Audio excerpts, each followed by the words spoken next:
السلام عليكم ورحمة الله وبركاته.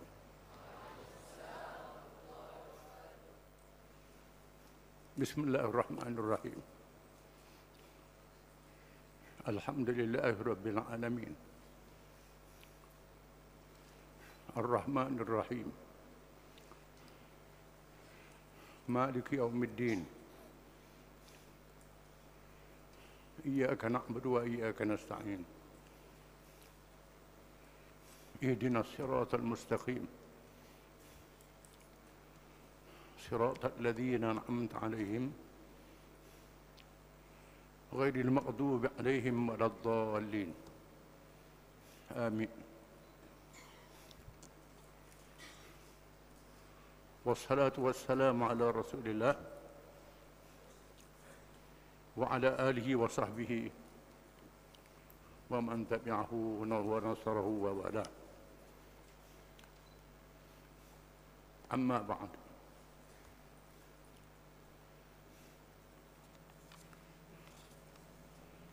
أعوذ بالله من الشيطان الرجيم.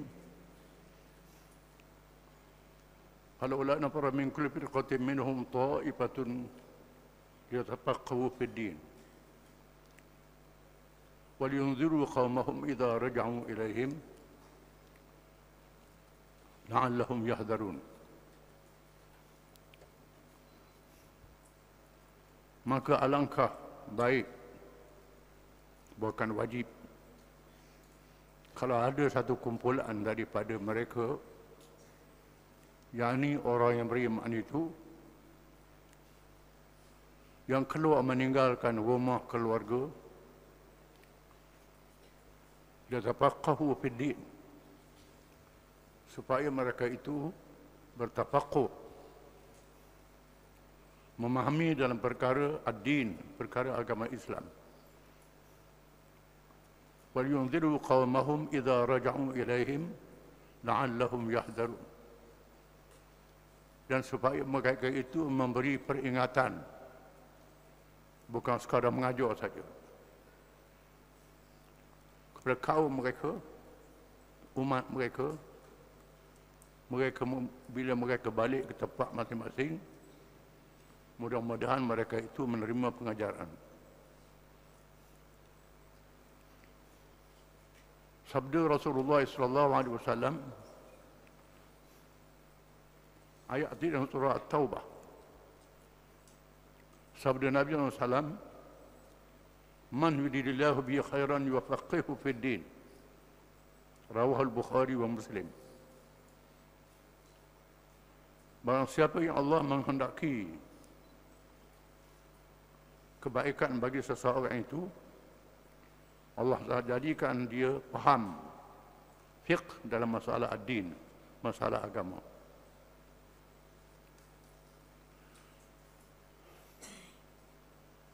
Yang dihormati Ketua Dewan Ulama, Ketua Urusan Ulama, Ashabul Fadilah, para ulama, para asatidah, abnai wa banati at-talabah wa at-talibat, dan semua yang hadir. Saya diminta supaya bercakap tentang siasat syariah, satu ilmu yang memerlukan masa yang panjang untuk menguraikannya, terutamanya ilmu yang sudah ditinggalkan oleh orang Islam, yang dirombak, yang dirongkai, ilmu yang wajib bagi menyelamatkan umat, perjuangan Nabi-Nabi dan Rasul-Rasul alaihi wassalatu wassalam, yang tidak berpisah dengan dakwah. Mereka berjuang untuk menegakkan kerajaan dan negara, mentadbir urusan manusia. Di sana ada ulama yang mengarang kitab tentang siasat syariah. Dalam mazhab Syafi'i, Al-Ahkam Sultaniyah, carangan Al-Mawardi, Imam Al-Mawardi. Dan nama yang sama Ahkam Sultaniyah karangan Abu Ya'la Al-Farra dalam mazhab Hanbali.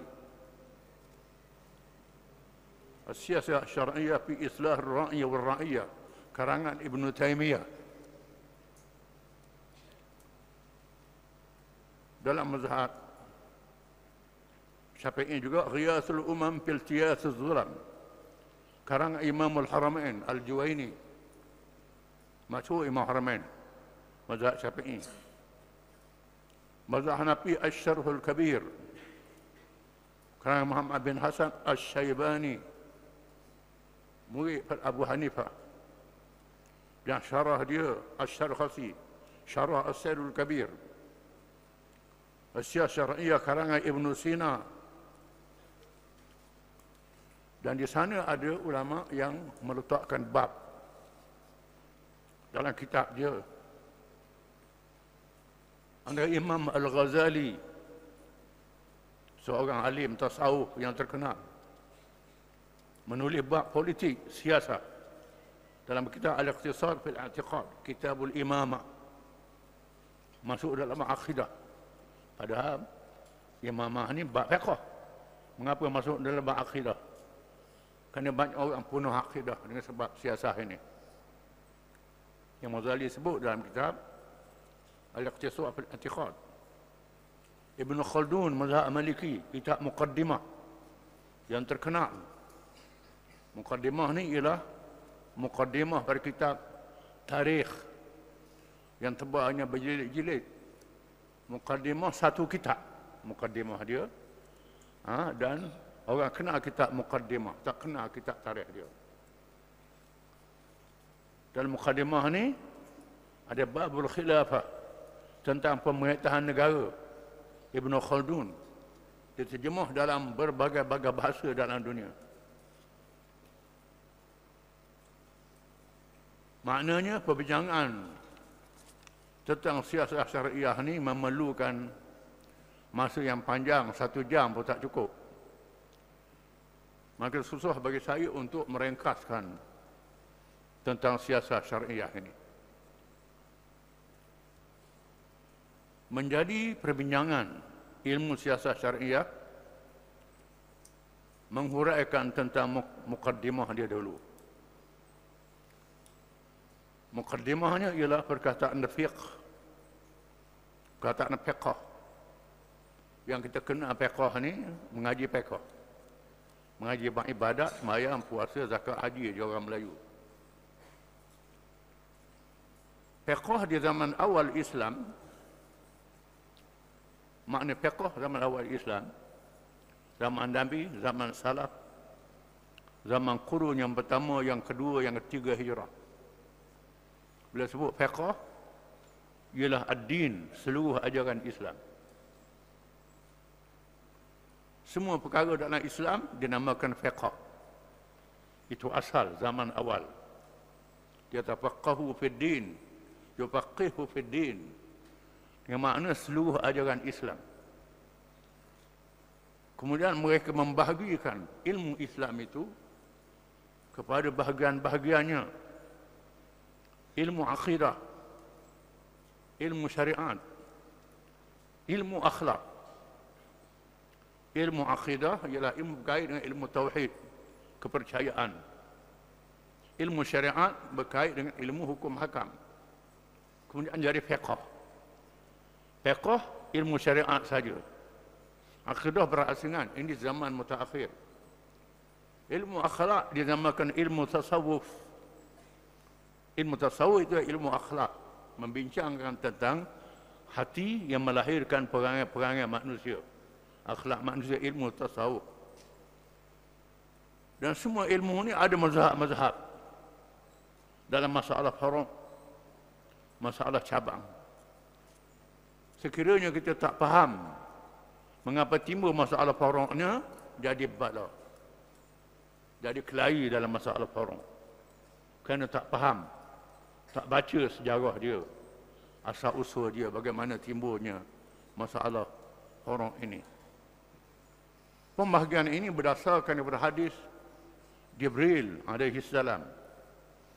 Bila riwayat Sayyidina Umar dalam hadis 40 ada sebut an Umar radhiyallahu an, daripada Umar radhiyallahu an, sedang Nabi SAW berada dengan sahabat-sahabat dia, tiba-tiba datang malaikat Jibril yang merupakan dirinya sebagai seorang lelaki yang tak dikenali, yang putih pakaiannya, bersih.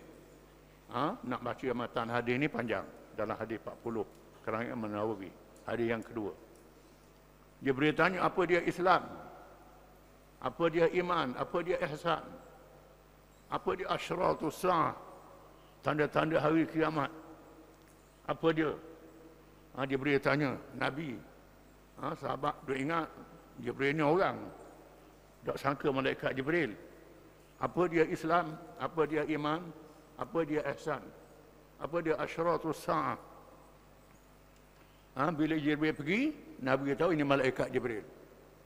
Maka ulama membahagikan ilmu-ilmu berdasarkan kepada pembahagian itu. Ilmu Islam, ilmu iman, ilmu ihsan. Dan ilmu asyratus sa'ah, tanda-tanda hampirnya kiamat. Ilmu kemasyarakatan, berlaku dalam masyarakat, perkara yang mungkar, yang disebut dalam hadis itu. Huraiannya panjang. Jadi ulama membahagikan ilmu-ilmu berdasarkan kepada pembahagian itu. Yang berkait dengan iman dinamakan ilmu aqidah ataupun ilmu aqaidul iman, ilmu usuluddin, ilmu tauhid. Ada kitab-kitab yang dikarang. Yang berkait dengan syariat, ilmu fiqh. Ilmu fiqh, hukum hakam. Daripada ilmu fiqh inilah ada ilmu siasat syariah. Dipisahkan daripada fiqh, ilmu siasat syariah yang berkait dengan pemerintahan negara ataupun imarah, kepimpinan. Ilmu usul fiqh dipecah lagi ilmu usul fiqh dan ilmu maqasidus syariah. Ibnu Ashur mengarang maqasidus syariah, tujuan-tujuan hukum syarak dalam perkara yang tidak ada nas yang nyata, dilihat pada maqasid, tujuan syarak ada di dalamnya, maka jadi hukum. Ada satu ilmu maqasid syariah. Siasat syariah sebahagian daripada ilmunya. Kemudian kita kena sedar mengapa timbulnya masalah-masalah khilaf berbagai mazhab. Ini kerana masalah cabang, masalah furu'. Mereka bersatu dalam masalah rukun. Para ulama sejak zaman sahabat, zaman tabi'in dan zaman kemudian daripadanya bersatu dalam masalah rukun. Rukun Islam, rukun iman, rukun akhlak. Tak ada khilaf kalangan ulama. Ini kerana nas yang nyata dalam Quran, yang nyata dalam hadis-hadis Nabi SAW. Kadang-kadang khilafnya sedikit saja. Ada tak hukum itu. Kerana macam punya hadis bila tanya Nabi, amal iman, dia beritahu amal iman, al-imanu billahi wa malaikati wa rusulihi, wa kutubihi wal yaumil akhir wal qadari khairihi wa syarri. 6 perkara. Ada orang tanya Nabi, mal iman, Nabi kata, anta syahadu la ilaha illallah wa anni rasulullah wa khumsu ma ghanimtum. Kamu mengucap 2 kalimah syahadat dan kamu membagikan harta ghanimah dengan adil. Ini rukun iman juga. Ada hadis demikian. Jadi jangan balah. Kerana kalau ada kaul mengatakan iman itu khumus, kerana ada hadis dia. Ada ulama-ulama walaupun tak masyhur pandangan ini, tetapi ada begitu.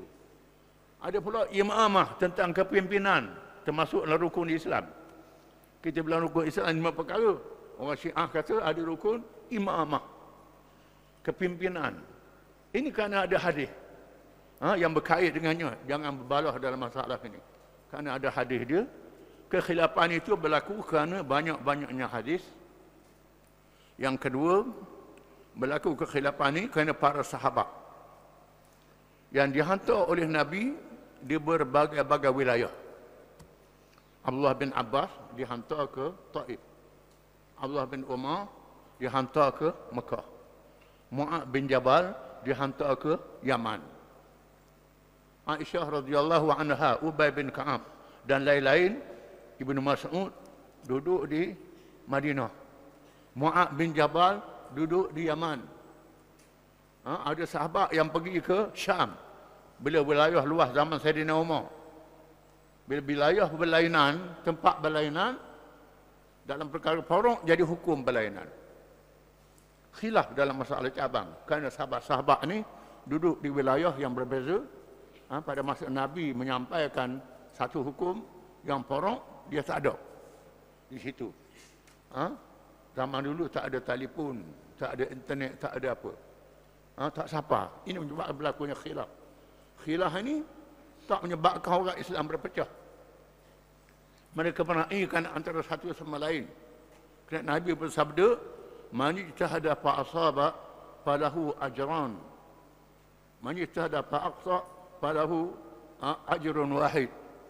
Barang siapa yang berijtihad, kalau dia betul, dapat 2 pahala. Kalau dia salah, dapat 1 pahala. Yang salah pun dapat 1 pahala juga. Walaupun ijtihad dia salah, dapat 1 pahala. Tak jadi masalah. Contohnya, masalah sembahyang jamak. Ini termasuk dalam siasat syar'iyah. Masalah sembahyang jamak. Di mana jumhur ulama mengatakan sembahyang jamak qasar ini pada masa musafir sahaja. Tetapi Ibnu Sirin, Imam Nawawi sebut dalam Syarah Muhazzab. Syarah Muhazzab ni ialah kitab mazhab Syafi'i, kitab majmu'. Ibnu Sirin mengatakan boleh jamak pada masa muqim kerana sibuk. Ini qaul dhaif. Jumhur ulama tolak. Tapi Ibnu Sirin ni bukan sembarangan. Ini ulama tabi'in. Dulu pada Imam Syafi'i lagi. Generasi awal ulama tabi'in. Kita tak boleh kata ini sesat, tak boleh. Tapi tak boleh pakai mazhab ini kerana dhaif. Tapi tak boleh kata dia ni dah sesat, dah keluar daripada Islam. Tak boleh. Kerana ada ulama tabi'in yang berfahaman begitu dan meriwayatkan hadis. Nabi pernah bersembahyang jamak dan qasar dalam keadaan tidak musafir dan tidak hujan. Ulama menafsirkan mungkin pada masa perang Ahzab. Pada masa perang. Perang tak nak tu. Berlakunya jamak dan qasar ini pada perang. Ibnu Sirin pakai pendapat ini. Dengan tidak mengira sebab-sebabnya. Ini kaul yang pelik dalam hukum fiqh. Timbul masalah-masalah itu. Kadang-kadang sebab yang berubah dan berbeza. Berlaku khilaf. Dalam perkara yang sunat, yang wajib pun ada. Ini masuk dalam siasat syariah. Kerana apa? Kerana sebab yang berbeza. Sebab yang berbeza, contohnya ialah seperti bang 2 kali pada hari Jumaat. Di mana Nabi, zaman Abu Bakar, zaman Umar, sembahyang Jumaat bang 1 kali saja. Zaman Sayyidina Uthman suruh bang 2 kali hari Jumaat. Bang yang pertama, bang yang kedua. Ini Sayyidina Uthman yang memerintah bang 2 kali pada hari Jumaat. Kerana apa? Zaman Nabi orang kuat Islamnya. Pergi ke masjid awal-awal. Zaman Abu Bakar, zaman Umar orang kuat Islamnya. Pergi masjid awal-awal. Zaman Sayyidina Uthman banyak orang baru masuk Islam. Mu'allah ramai sangat yang baru masuk Islam. Kerana wilayah Islam sudah luas. Orang masuk Islamnya terlalu ramai. Banyak orang baru. Bang yang pertama tak ada orang lagi di masjid. Tak ada orang di masjid. Bang yang pertama. Nak sembahyang Jumaat. Lalu Osman suruh bang 2 kali pada hari Jumaat.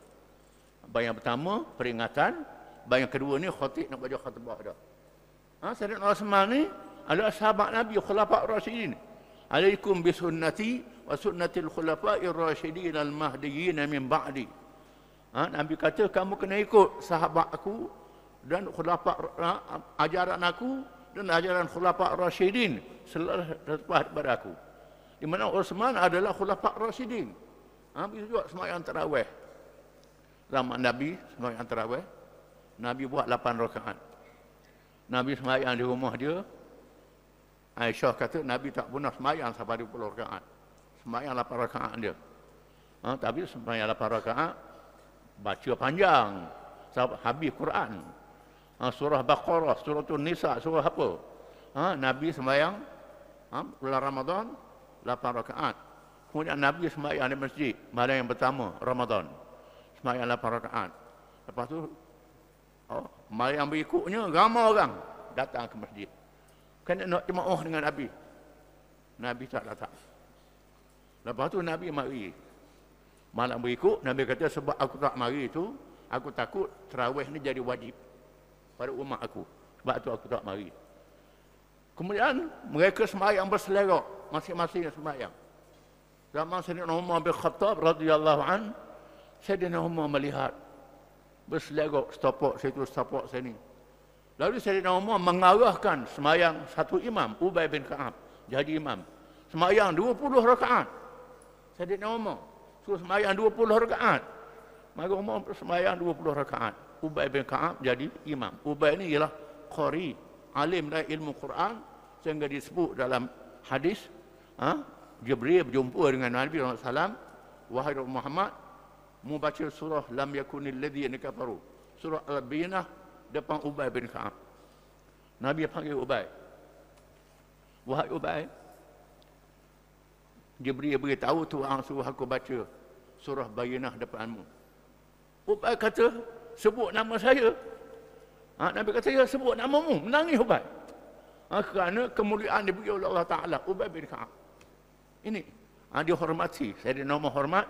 Suruh jadi imam. Sembahyang tarawih. Jadi sembahyang tarawih 20 rakaat. Jangan baloh hak 8, hak 20. Baloh pondok dengan pondok. Ini semua ada riwayat. Nak buat 80 rakaat buat segagah, buat lah. Tak itu salah. Tapi jangan parut dah lalu. Tak 80 lepas tu tak semayang. Fardu tak semayang juga. Letih. Itu tak boleh begitu.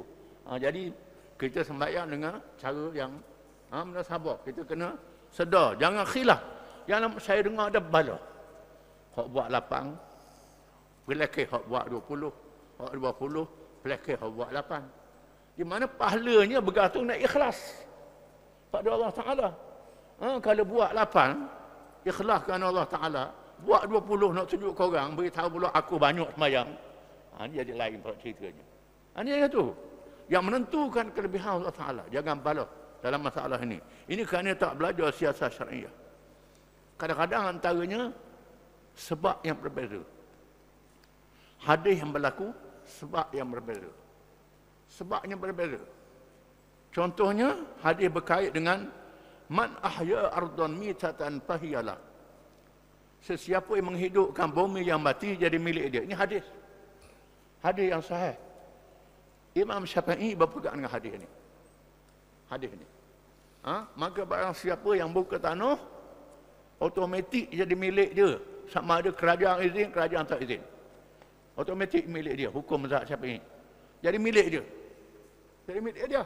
Jika buka tanah, ikut suka dia buka tanah. Tak ada orang buka, kerajaan kena beri. Gerang. Hak milik pada dia. Ini pandangan Imam Syafi'i. Imam Hanafi mengatakan mesti diizin oleh kerajaan. Kalau kerajaan tak izin, tak sah milik itu. Kenapa begini? Kita kena faham. Imam Syafi'i duduk kat mana? Duduk Mekah, Madinah. Duduk Jihizat. Tanah luar. Kerah pula. Tak cukup tangan nak buka tanah. Maka boleh bebaslah. Tak ada orang nak buka tanah. Imam Hanafi duduk di Iraq. Dekat Furat dan Dijlah. Tanahnya subur. Rakyatnya ramai. Orang berebut tanah. Kalau kerajaan tak kawal, bertutup kerana balah berebut tanah ini. Maka mesti dapat izin kerajaan. Jadi negeri kita ni macam mana? Negeri subur ke negeri padang pasir? Di sini ulama-ulama kita berpegang kepada mazhab Hanafi. Walaupun orang kasi mazhab Syafi'i. Dalam masalah kerakyatan sebagai contoh. Ahlul Zimmah. Ahlul Zimmah, orang bukan Islam yang jadi rakyat.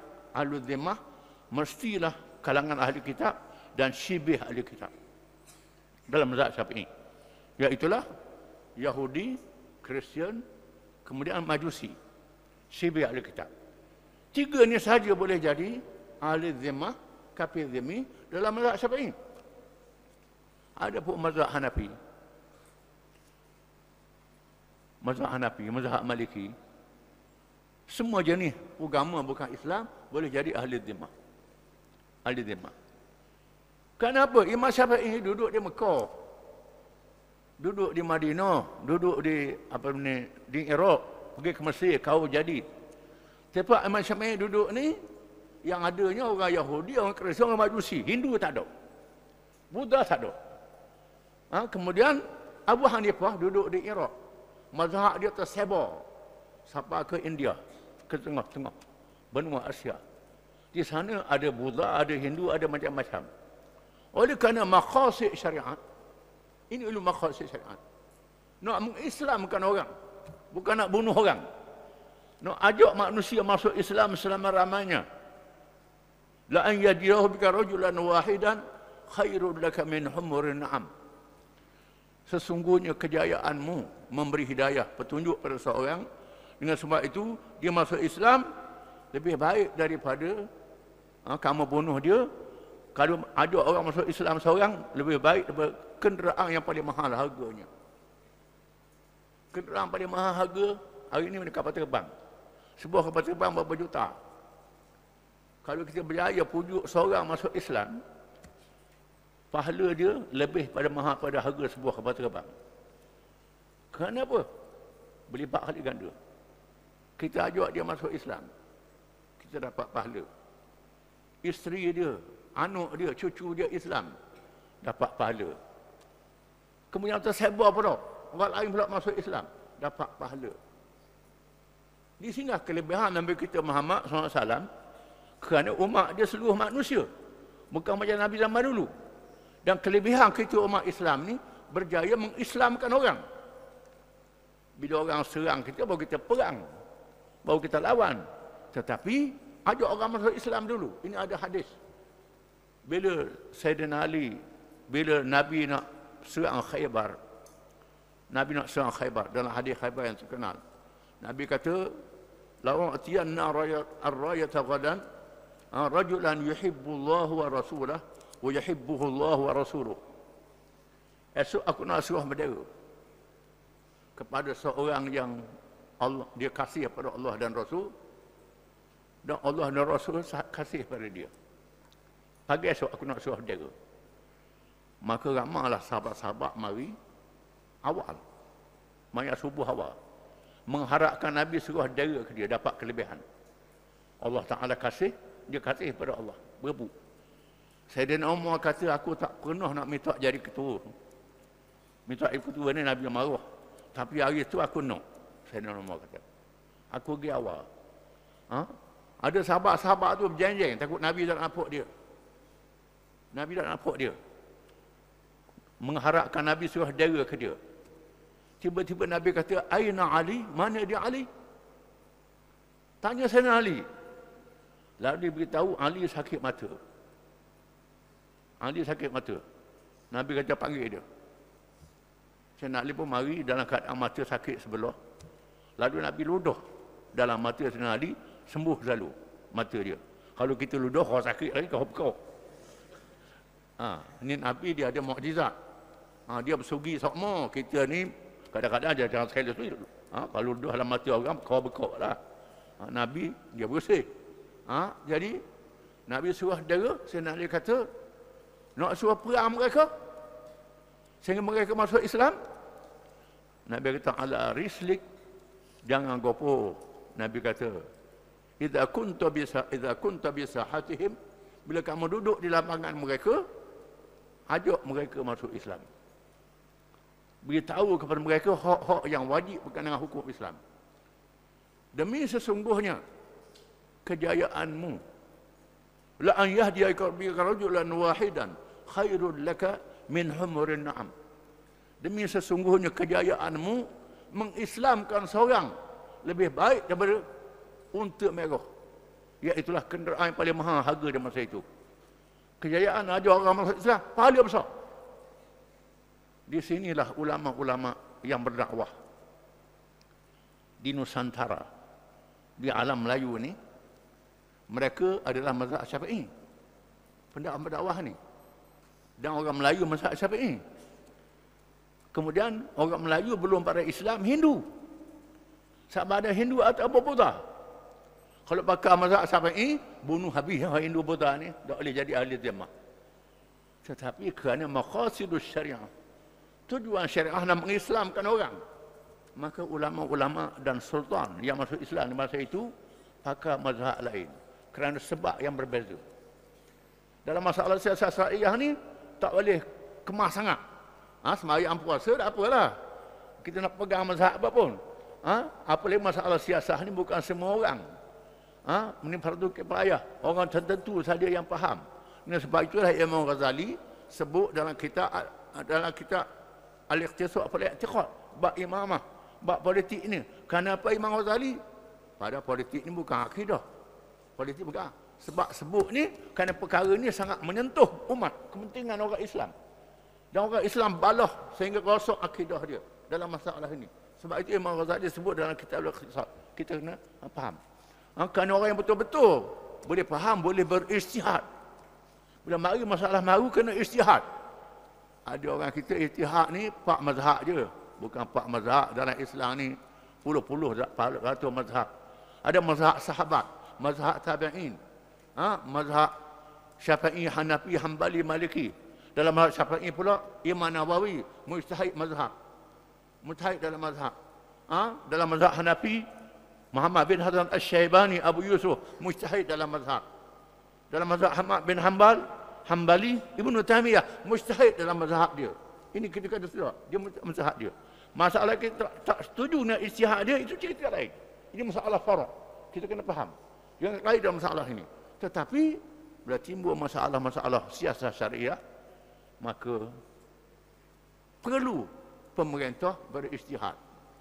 Kita dalam Fatihah ni, oleh kerana tak ada orang alim macam Imam Syafi'i, Hambali, Maliki, nak cari macam Abu Bakar, Umar, Semali, payah dah. Kita buat majlis syura ulama. Majlis syura ulama ni ialah mengumpulkan ulama-ulama, berapa orang belah ulama yang ahli dalam ilmu tafsir, ilmu hadis, ilmu usul fiqh, ilmu macam-macam. Campur semua sekali ulama-ulama ni, kalau ada masalah baru yang tak ada nas, berijtihad. Kalau ada masalah yang lama dah, tengok mana hujah yang lebih kuat. Hujah yang lebih kuat, itu dilihat. Ini timbulnya kerana sebab-sebab yang berbeza. Ada cerita, ada hadis. Barang siapa yang makan daging unta kena ambil air sembahyang. Jadi ada mazhab mengatakan makan daging unta batal air sembahyang. Kena ambil air sembahyang mula. Ada kemudian Sabah makan daging unta batal air sembahyang. Sembahyang ambil sembahyang mula. Bila kaji-kaji rupanya ada hadis. Hadis dia dalam satu majlis bau ketuk. Bau dia ketuk, tak tahu siapa dia ketuk. Jadi kalau nak sembahyang, ada orang ambil sembahyang, dia ketuk tahu lah. Jadi takut malu ni, Nabi kata barang siapa yang makan daging unta kena ambil sembahyang, habis ambil sembahyang belaka. Jadi dia dah tahu siapa dia ketuk. Ini ada riwayat mengatakan begitu. Saya tak tahu lah riwayat dhaif ataupun sahih, tapi ada riwayat begitu. Kerana sebab-sebab yang tertentu berlaku. Ini timbulnya masalah ijtihad, beza mazhab. Ada mazhab yang kaulnya lemah, kaulnya dhaif. Kita kena sedar. Antaranya ialah kerana berbeza menafsirkan perkataan. Bahasa Arab ni satu bahasa yang tinggi. Perkataan dalam bahasa Arab mengandungi beberapa makna dalam bahasa Arab. Contohnya masalah menyentuh perempuan hilang air sembahyang. Syafi'i berpandukan firman Allah Ta'ala, aula amastumun nisa, ataupun kamu menyentuh perempuan, hendaklah ambil air sembahyang semula. Syafi'i kata la mastum, yakni mula masak, bersentuh kulit dengan kulit. Sentuh kulit dengan kulit, kena ambil air sembahyang semula. Ini mazhab Syafi'i. Banyak mazhab mengatakan la mastumun nisa, ini makna jama'tumun nisa. Bila bersetubuh baru hilang air semayang. Kalau sentuh, tak hilang air semayang. Tak hilang air semayang. Kerana khilaf dalam masalah la mastumun nisa. Kerana masalah itu saja. Khilaf dalam masalah sentuh. Apa makna la mas? Sentuh kulit ke dengan makna bersetubuh? Ada ulama mengatakan kalau sentuh ada nafsu, hilang air semayang. Ada ulama mengatakan kadang-kadang kalau berlaku keadaan terdesak seperti tawaf di Kaabah musim haji, orang ramai sangat. Kalau pakai mazhab Syafi'i, tiap-tiap kali sentuh ambil air semayang. Tak orang nak buat. 10 kali sentuh, 10 kali ambil air semayang.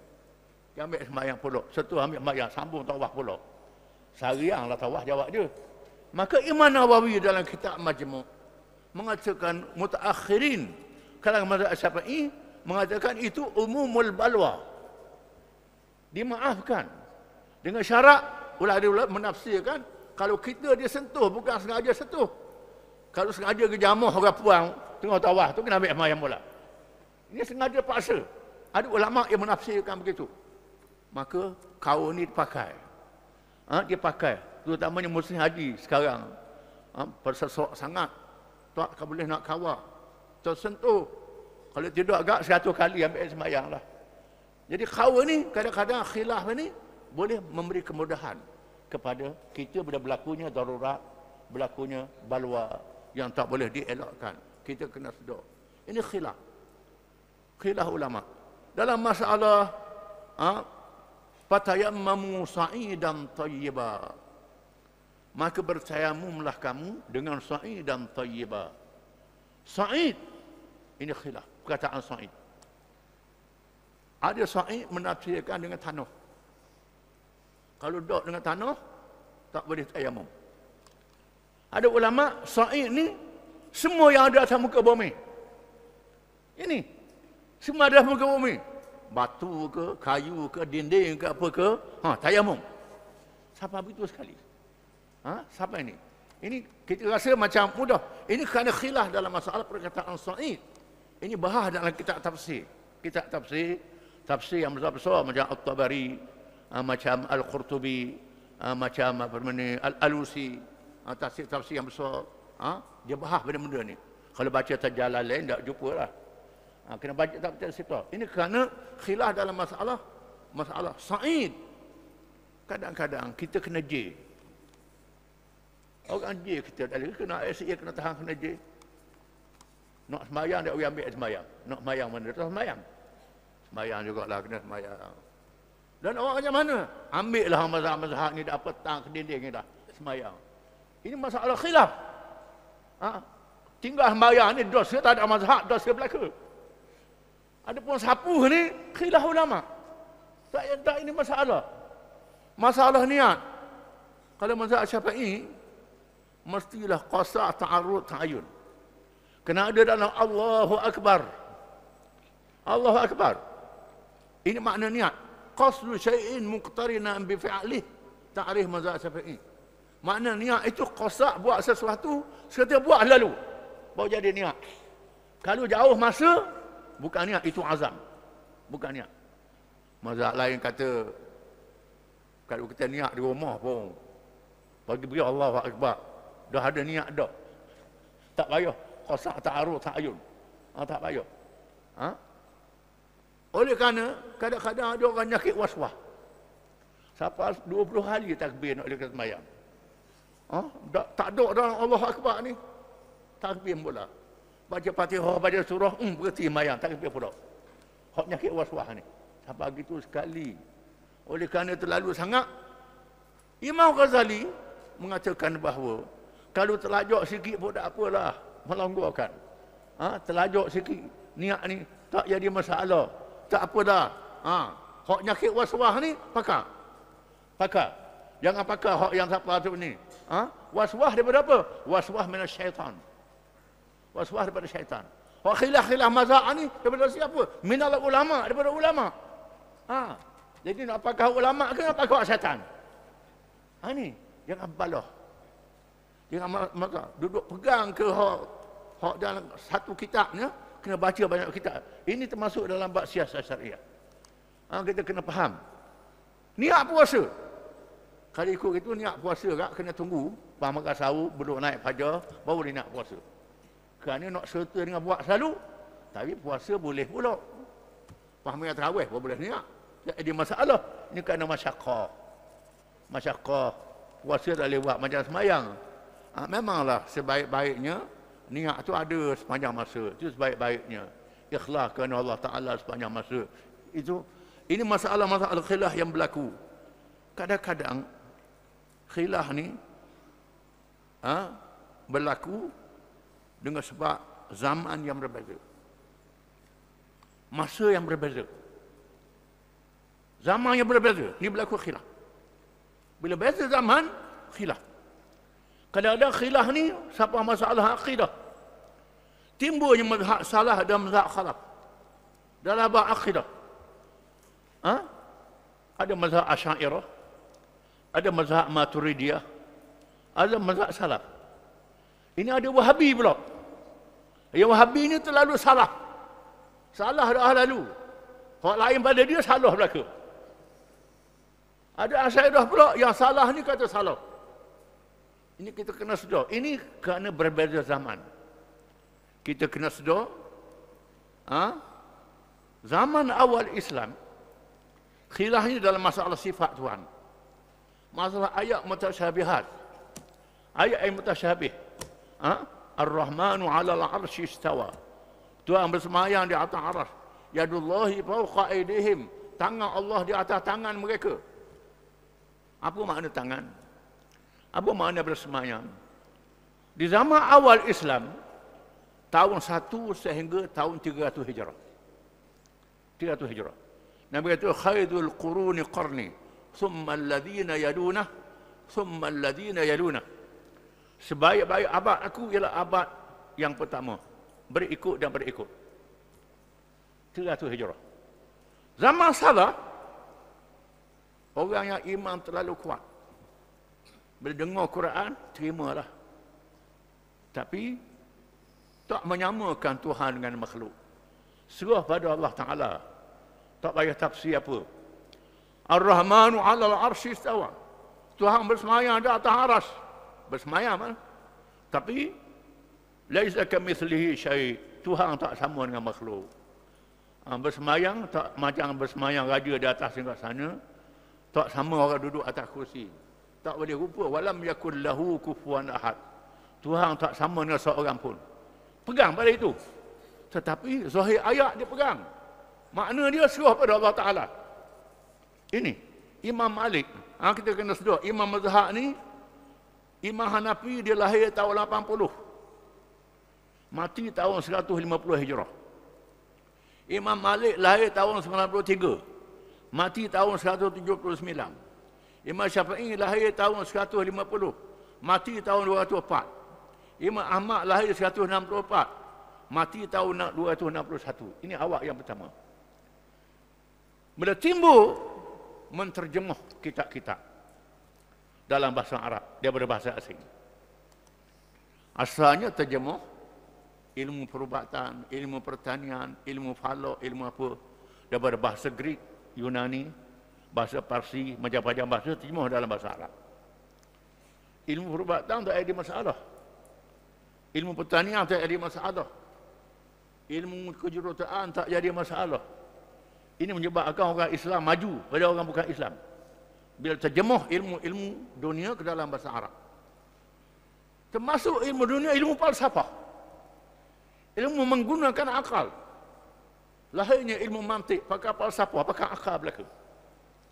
Akhirnya bahas sifat Tuhan guna akal. Bila guna akal jadi punah. Kerana sifat Tuhan ni, kita tak mampu nak fikir dengan akal. Tak mampu, tak urut. Kalau nak korek dengan akal, sifat Allah Ta'ala ni, apa lagi zat dia, apa lagi, akal kita tak mampu. Sekadar kemampuan kita saja. Tetapi terdapat kalangan orang Islam yang pengaruh dan falsafah ni, guna akal. Timbul khilaf masalah sifat Tuhan. Lahir mazhab Mu'tazilah, mazhab Jabariyah, mazhab Qadariyah. Lahir mazhab ini. menyebabkan jadi celaru fikiran. Puak-puak salah ni dah nak lawan. Lawannya gocoh. Tak ada hujah. Nak membatalkan falsafah ni tak ada. Maka Nabi kata, Tuhan bagi tiap-tiap satu abad ada mujaddid yang mengislahkan. Bila berlaku, akan ada mujaddid yang membaharukan pemikiran. Maka pada abad yang berikut, lahir Abul Hasan al-Asy'ari yang membawa mazhab Asy'ariyah. Lahirnya Abu Mansur al-Maturidi yang membawa mazhab Maturidiyah. Dan ahli sunnah wal jamaah untuk melawan Mu'tazilah, Jabariyah, Qadariyah ni. Abul Hasan Asy'ari, tarikh lahir dia 260 Hijrah. Tarikh mati dia tahun 324. Abu Mansur Maturidi, tarikh lahir dia tahun 334. Zaman adanya falsafah, timbulnya. Masa ni Imam Syafi'i mati dah.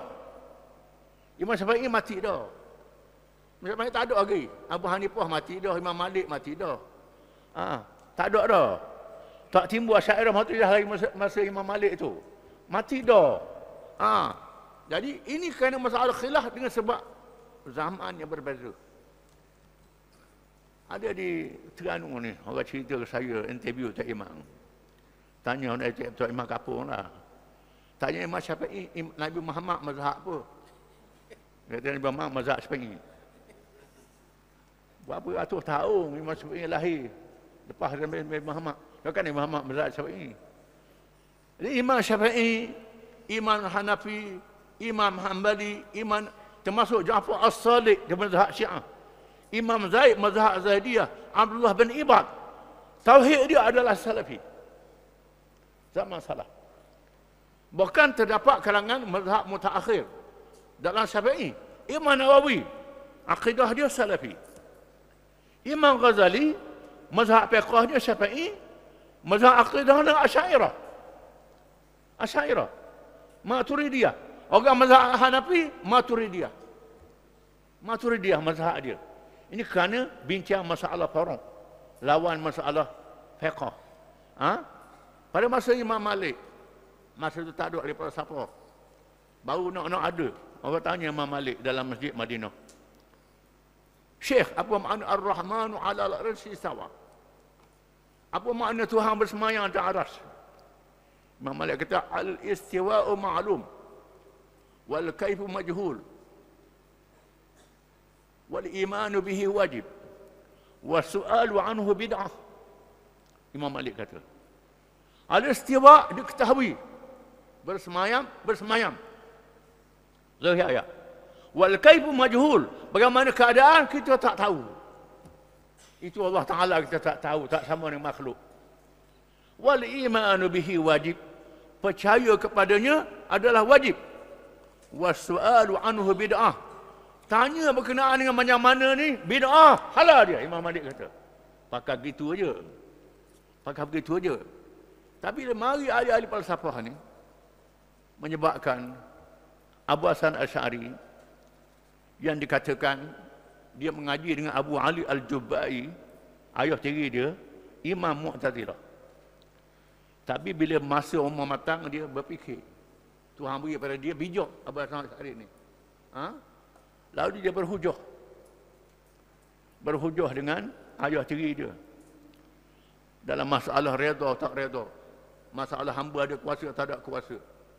Buat sesuatu perkara, hamba ada kuasa sepenuhnya, Allah Ta'ala suruh pada hamba.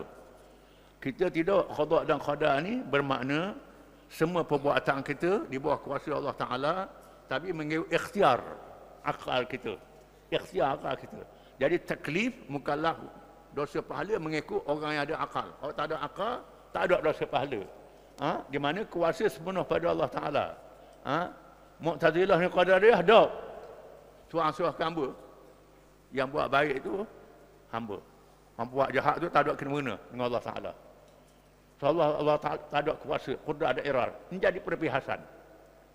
Abu Hasan Asy'ari berbahas dengan ayah tiri dia.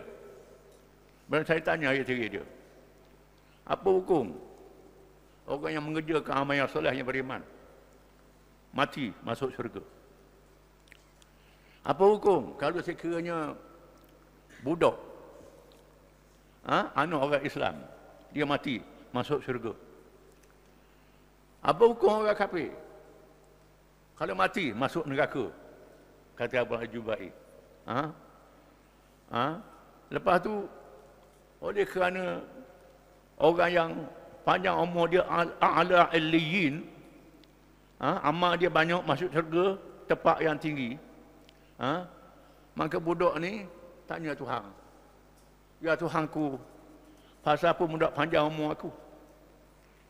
Panjang umur aku boleh a'la illiyin, martabat tinggi masuk dalam syurga. Tuhan kata, kalau aku panjangkan umurmu, membuat maksiat, buat dosa, kafir, masuk neraka.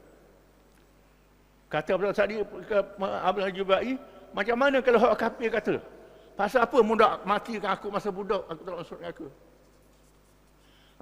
Kalau aku mati masa budak, dah ada kafir. Apa Tuhan jawab aku gitu? Tak boleh nak jawab. Abdul Jubai tak nak jawab. Ini kepintaran dia dalam berhujah. Berhujah. Abu Hanifah terkenal dengan bijak berhujah, mengalahkan Mu'tazilah dan Jabariyah. Ini kena. Ini pentingnya mazhab Asy'ariyah ni nak berhujah.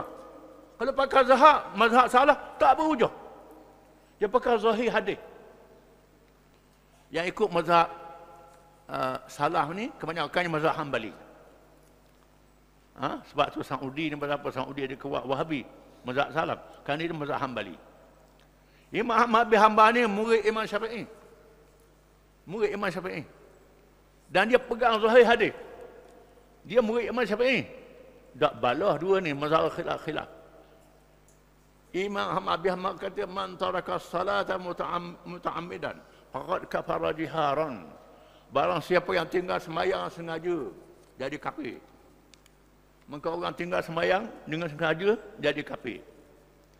Syafi'i kata orang tinggal sembahyang dengan sengaja, dia kata sembahyang tak wajib, boleh jadi kafir. Kalau dia kata sembahyang tu wajib lagi, berdosa besar je, tak jadi kafir.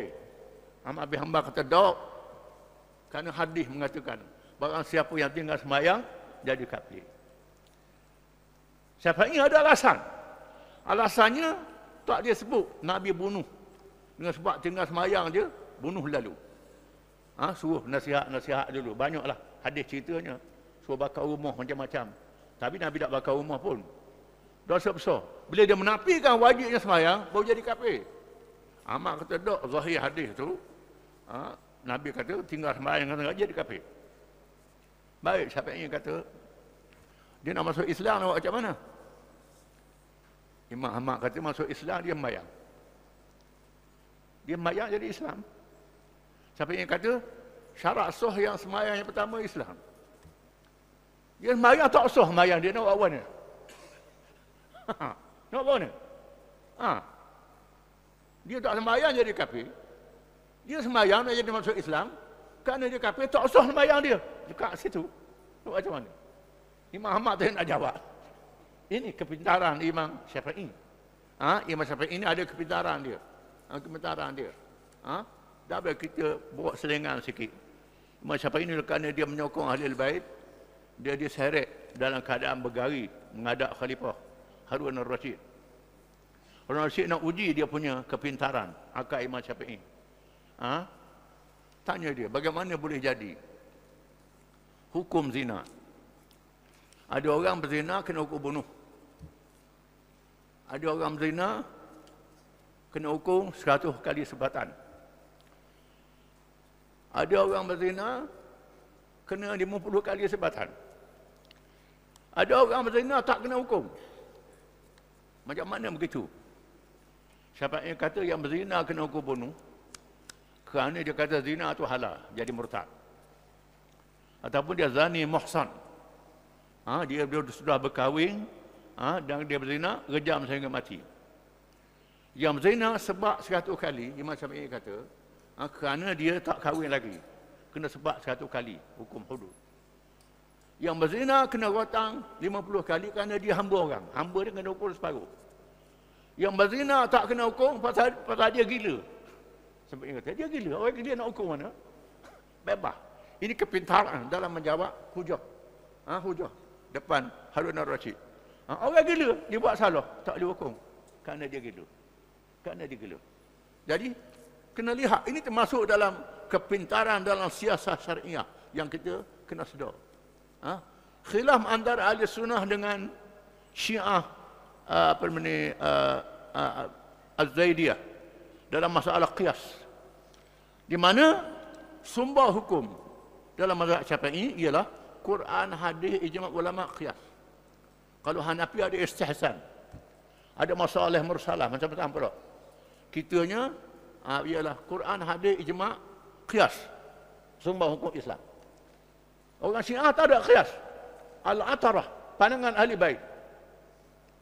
Imam Abu Hanifah dia bertemu dengan Al-Baqir.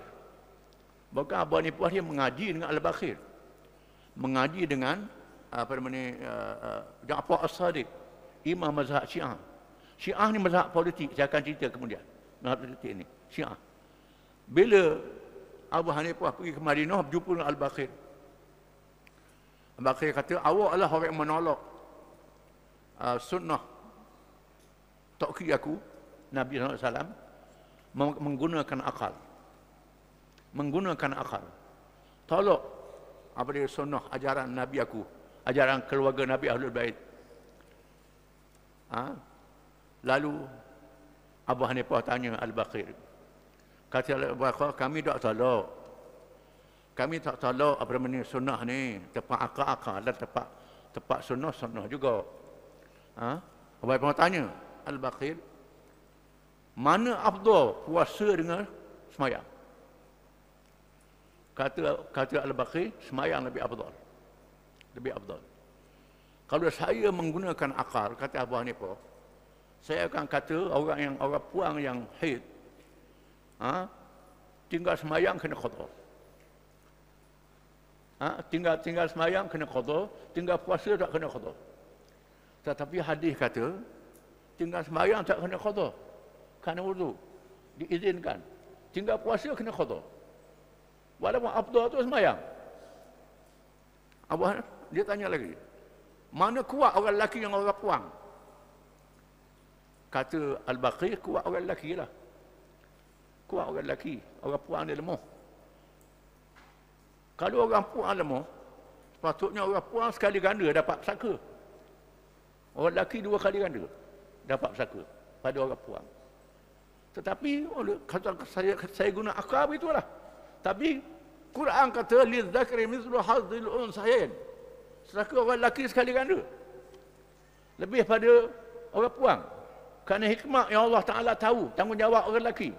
Akal kita tak siapa. Mana lebih, mana najis antara air kecil dengan darah. Kata Al-Baqir, air kecil lebih najis daripada darah. Dua-dua tu najis. Tapi air kecil lebih najis daripada darah lagi. Abu Hanifah kata, kalau saya gunakan akal, sudah tentu saya akan kata orang kecil kena mandi wajib setiap kali. Orang haid tak payah mandi wajib. Kerana air kecil ni lebih najis daripada darah lagi. Tapi Quran, hadis mengajar orang haid kena mandi, haid ni pas. Orang kecil tak payah kena mandi, basuh saja. Kalau saya guna akal. Lalu Al-Baqir mencium kepala Abu Hanifah menghormati kepintaran akal. Ini termasuk dalam siasat syariah. Bagaimana hukum itu berlaku. Ini hikmah kebijaksanaan yang kadang-kadang kita tak terfikir. Kadang-kadang timbulnya khilaf ini ialah kerana bacaan dia, bacaan Quran. Dalam masalah wasa dan wakaf. Contohnya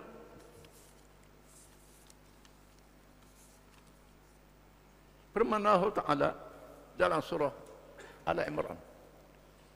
فَيَتَّبِعُونَ مَا تَشَابَهَ مِنْهُ ابْتِغَاءَ الْفِتْنَةِ وَابْتِغَاءَ تَأْوِيلِهِ وَمَا يَعْلَمُ تَأْوِيلَهُ إِلَّا اللَّهُ وَكَهْرِسُهُ وَالرَّاسِخُونَ فِي الْعِلْمِ يَقُولُونَ آمَنَّا بِهِ كُلٌّ مِنْ عِنْدِ رَبِّنَا. Lalu orang yang nak cari fitnah ni mentakwilkan ayat-ayat yang mutasyabihat. Mutasyabihat. Padahal tidak mengetahui takwil. Takwil makna tafsir, malaikat Allah. Allah saja yang tahu. Warasikhuna yaquluna amanna bi kulli min 'inda rabbina. para ulama yang mendalami ilmu mengatakan ini semua daripada Tuhan. Kita tak boleh takwil ayat mutasyabihat. Ini pandangan mereka yang kuat pegang dengan salaf. Kuat dengan mazhab Wahabi pada hari ini, mazhab Ibn Taymiyah. Tak boleh takwil ayat mutasyabihat. Kerana kena wakah dari situ. Tetapi ada ulama mengatakan dia baca dengan wasal. Wa ma ya'lamu ta'wilahu illa Allah warasikhuna fil ilmi. Yaqulu amin kullu min amri rabbina. Tidak mengetahui takwil. Takwil makna tafsir. Kataan takwil ada dengan makna tafsir, ada dengan makna meminda. Takwil. Dua makna dia banyak. Takwil ini tak mengetahui takwilnya malaikat Allah dan ar-rasikhuna fil ilmi. Orang yang mendalami ilmu tahu juga takwilnya. Tak salah mentakwilkan ayat yang mutasyabihat. Maknanya Allah Taala beri. Ini pendapat Abdullah bin Abbas radhiyallahu anhu. Allah kata, "Ana minar rasikhina fil ilmi." Aku termasuk orang yang tahu mendalami ilmu. Dan kita kena sedar, Quran ni ialah bahasa Arab yang tinggi. Dalam bahasa Arab ni ada perkataan haqiqah, perkataan majaz, perkataan sindiran. Sindiran ni lah boleh menafsirkan. Dengan sebab itu Asy'ariyah menafsirkan yadullah ni, tangan Allah ni dengan makna qudrah. Ilmullah dengan makna melihat. Istiwa dengan makna memerintah di bawah kuasa Allah Ta'ala. Takwil. Ini dalam bahasa Arab yang tinggi. Ada yang boleh mentakwilkan, mentafsirkan. Quran ni bahasa Arab yang tinggi. Dengan sebab itu dalam Syarah Jauharah mengambil pendekatan yang sederhana. Mengikut Al-Imam As-Suyuti.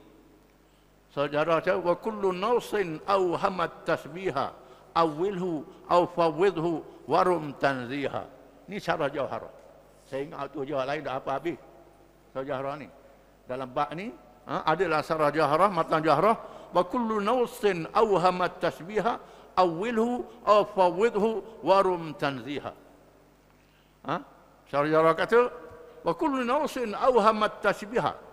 Setiap nas yang mewahamkan kita jadi keliru. Ayat-ayat yang mutasyabihat. Tangan Allah ke, Tuhan bersemayam ke. Awilhu, takwilkan dia. Tafsirkan dia. Dengan tafsiran bahasa Arab yang tinggi disebut tadi, au fawwidhu, atau serah pada Allah Taala. Warum tanziha, dan jangan samakan Tuhan dengan makhluk. Ini dua pendekatan ni tak jadi salah. Jangan bala. Awak nak pegang mazhab salah, sila. Nak pegang mazhab khalah, Asy'ariyah Maturidiyah, sila. Jangan pergi mazhab batin yang sesat, sudahlah. Ini masalah faruk, masalah cabang. Kadang-kadang satu perkataan beza antara ilmu-ilmu. Perkataan wajib dalam ilmu fiqh lain dengan wajib dalam ilmu usuluddin, ilmu tauhid. Wajib dalam perkataan ilmu tajwid. Tak sama perkataan wajib ini. Contohnya wajib dalam ilmu fiqh, kalau buat dapat pahala, kalau tinggal berdosa. Ini wajib dalam hukum fiqh. Wajib dalam hukum akidah, wajib akli. Hukum akal. Benda yang mesti, sifat yang wajib bagi Allah Ta'ala, yang mesti ada pada Allah Ta'ala. Mustahil yang tak ada pada Allah Ta'ala. Ini. Jadi wajib dalam ilmu fiqh lain. Wajib dalam ilmu tauhid lain. Wajib tajwid lain. Wajib tajwid, ada hukum tajwid dia. Contohnya, tanya orang fiqh nak belaga hukum tajwid. Mi mati temu dengan hamzah. Kalau mi mati temu hamzah, mi mati temu dengan ta, dengan ta, katalah ini izahar syafawi. Ilmu tajwid. Kalau tanya hukum fiqh kak, macam mana mi mati nya temu di hamzah. Wajib atas hamzah ambil min, mandi-mandi kapal tanang. Kalau main lagu tu padanglah. Ini beza. Wajib akal, wajib akli lain, wajib syar'i lain, wajib dalam hukum tajwid lain. Tak belaga perkataan wajib saja. Ini jangan kita balalah. Orang Islam ni kita kena sedar yang jadi masalahnya orang kafir ni dia letak orang Islam dalam satu baku, lepas tu suruh kita bala dalam masalah khilafiyah. Padahal ulama-ulama mazhab tak bala. Imam Syafi'i pergi ke Iraq. semayang subuh tak baca kunut, tak sujud sahwi. Orang tanya imam, sebaiknya pasal apa tak baca kunut? Ihtiraman li Abi Hanifah.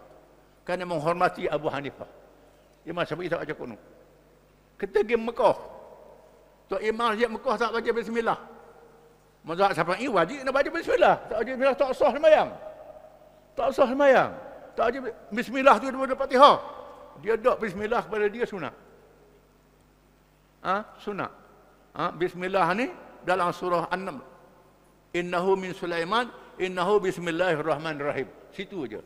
Hak mula surah tu tak ada bismillah, termasuk Fatihah. Dia pakai mazhab itu. Jadi kita sampai ini wajib kena baca bismillah.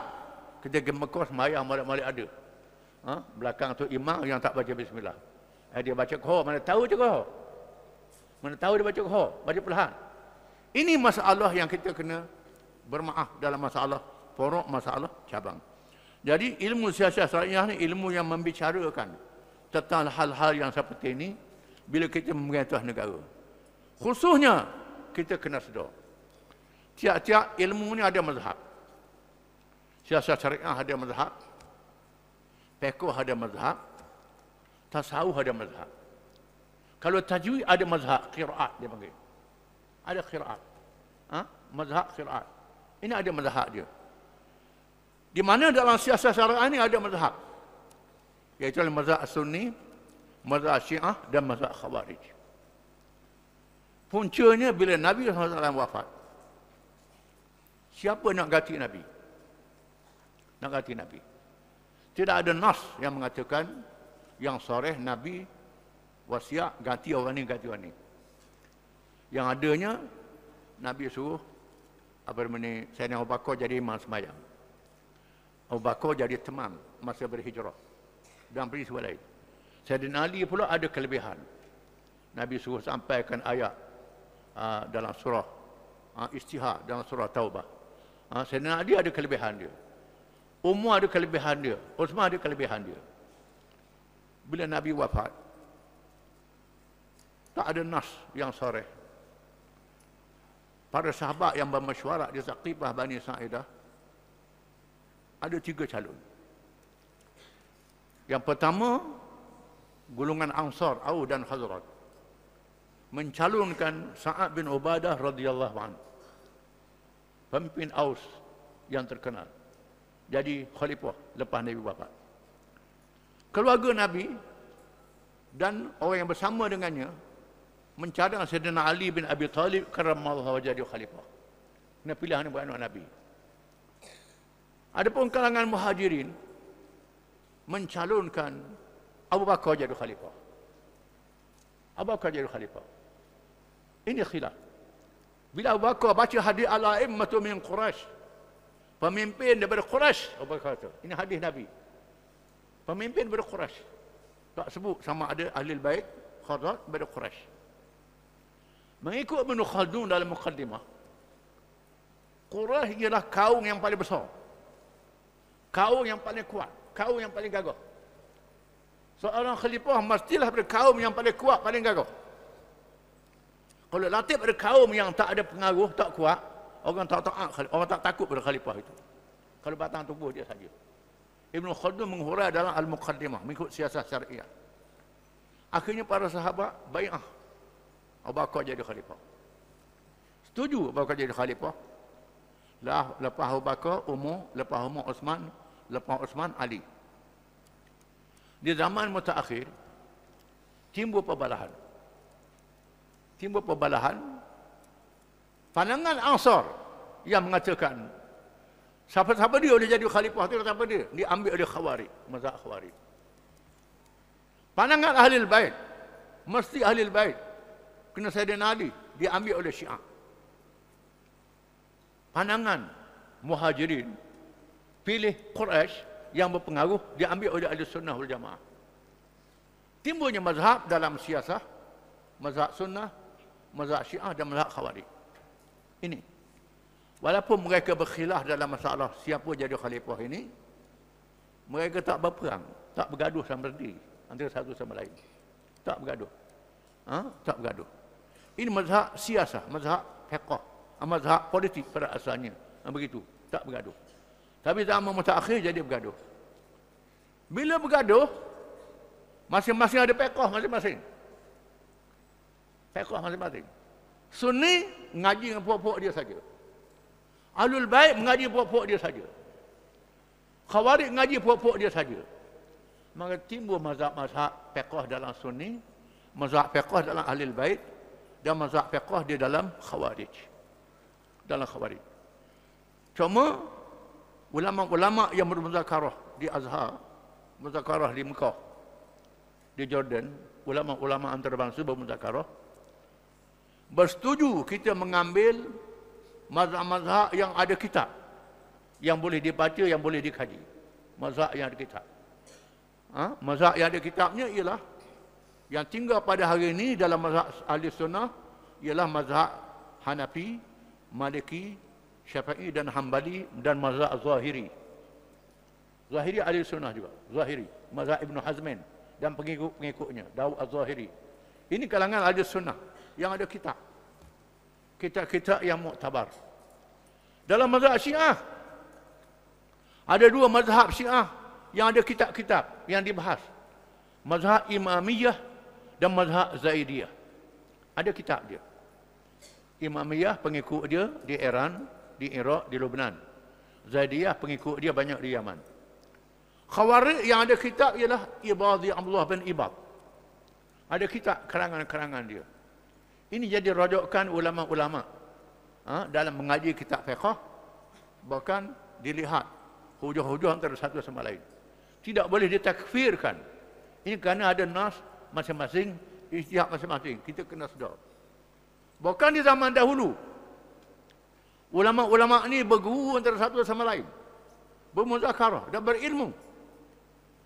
Contohnya, kitab Bulughul Maram, Matan Hadis, karangan Ibnu Hajar. Ibnu Hajar ni mazhab Syafi'i, Ahli Sunnah wal Jamaah. Kita kata sama jamaah. Syarah Bulughul Maram ni Subulus Salam. Subulus Salam ni syarah kitab Bulughul Maram. Pengarang Subulus Salam As-San'ani. San'ani mazhab Syiah Zaidiyah. Tolong syarah kitab Bulughul Maram. Tak kelahi buat syarah pula kitab ni. Pasal apa kita ini boleh jadi balak ni? Perang. Dia seri perang, dia aman perang. Sebab itu sekali. Pada ulama-ulama zaman dulu, tolong syarah kitab ni. Tolong terang. Kritik. Yang dia tak setuju, dia tak setuju. Dia setuju, dia setuju. Ini pendapat dia. Kadang-kadang dibuat murajaah. Kalau pandangan tu lebih kuat, pakai pandangan lebih kuat. Berijtihad. Termasuk dalam siasat syariah. Contohnya di zaman mutaakhir. Contohnya dalam mazhab jumhur ulama, kalau zani muhsan ni kena rejam sampai mati. Rejam sampai mati. Sekarang ada ulama mengatakan rejam dengan batu ni tukar dengan tembok. Tembok sampai mati. Lebih gerah mati. Ada ulama yang fatwa begitu. Zani muhsan bukan rejam dengan batu lagi, tembok. Dengan sapang. Dia mati cepat. Ada ulama yang setuju dengan pandangan ni. Ini termasuk dalam siasat syariah. Kerana Nabi kata, "Fa-idza qataltum fa ahsinul qitlah." Bila kamu bunuh, bunuh dengan cara yang baik. Tidak menyaksa, cara cepat mati.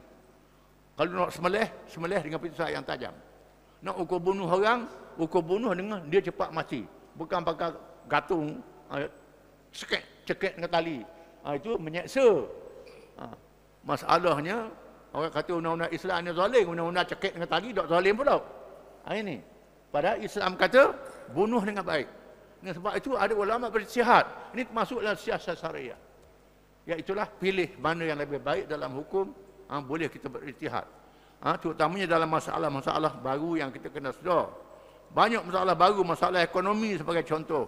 Masalah riba. Riba ni riba al-fadl, yang tak riba nasab, yang tak ada khilaf kalangan ulama. Iaitulah meletakkan lebihan dalam masa yang jumlah yang terhad, masa yang terhad. Beri pinjam pada orang berapa ribu, kena bayar tiap-tiap tahun berapa peratus, tetap bayar tu. Sama ada dia mampu tak mampu dapat, mesti kena bayar bunga faedah ni. Ini riba nasab yang tak ada khilaf kalangan ulama. Hari ini jadi muamalah bank. Muamalah bank. Bank menggunakan faedah. Kalau pinjam dengan bank, kena bayar bunga tetap. Berapa banyak. Ini riba nazak yang tak ada khilaf ulama. Oleh kerana bank tak menamakan riba, menamakan interest, menamakan faedah. Perkataan riba tak ada. Tak ada dah riba ni. Bila nama interest, nama faedah. Pasal tak ada faedah langsung. Bila nama faedah. Ini faedah. Ini interest. Ada kalangan kita yang baca kitab kuning. Kitab kuning 100 tahun dulu di Karang. Perkataan interest tak ada. Perkataan riba tak ada. Perkataan faedah tak ada. Yang adanya riba. Maka bank tak guna perkataan riba. Dia guna faedah, guna interest. Ada apa lah, gomoh. Tak ada salah. Ini kerana salah faham dalam masalah tajdid, pembaharuan dalam masalah-masalah ekonomi yang baru. Kita kena sedar. Dengan sebab itu, ilmu siasat syariah sangat penting untuk kita memahami masalah-masalah semasa, bukan saja masalah memerintah negara. Oleh kerana yang menguruh ini ialah negara, kerajaan. Maka ilmu siasat ini ilmu yang berkait dengan kerajaan yang memerintah. Sekiranya kerajaan diperintah dengan Islam, siasat syariah diamalkan, orang Islam akan jadi bangsa yang kuat, bangsa yang gagah, bangsa yang hebat, bangsa yang menakluk dunia. Di zaman Khulafa' Rasyidin, zaman Amawiyah, zaman Abbasiyah, walaupun orang Islam berkhilaf dalam masalah dalaman, orang Islam boleh menakluk dunia. Menakluk sampai ke Asia Tengah, sampai ke Nusantara alam Melayu ni, sampai ke Spanyol, sampai kepada utara dan tengah Afrika. Ini kehebatan orang Islam. Orang Islam menguasai ilmu. Ilmu politik, ilmu ekonomi, ilmu sains dan teknologi. Kita kena sedar. Orang Islam yang pertama sekali buat bank. Orang Islam yang pertama sekali buat cek. Orang Islam yang pertama sekali buat hospital. Orang Islam yang pertama sekali bedah orang sakit menggunakan bius. Orang Islam yang pertama sekali buat hotel, penginapan. Orang Islam yang pertama sekali buat hospital. Banyak sejarah Islam meneroka. Kalau kita baca dalam sirah Nabawiyah, masa Nabi nak berhijrah daripada Mekah ke Madinah, Nabi tinggal Sayyidina Ali. Ali jangan pindah lagi. Tugas Ali ialah memulang balik barang yang orang kafir simpan rumah Khadijah, rumah Nabi. Rumah Nabi. Bila Nabi berhijrah, Nabi tak ambil barang orang simpan tu buat lari, tak.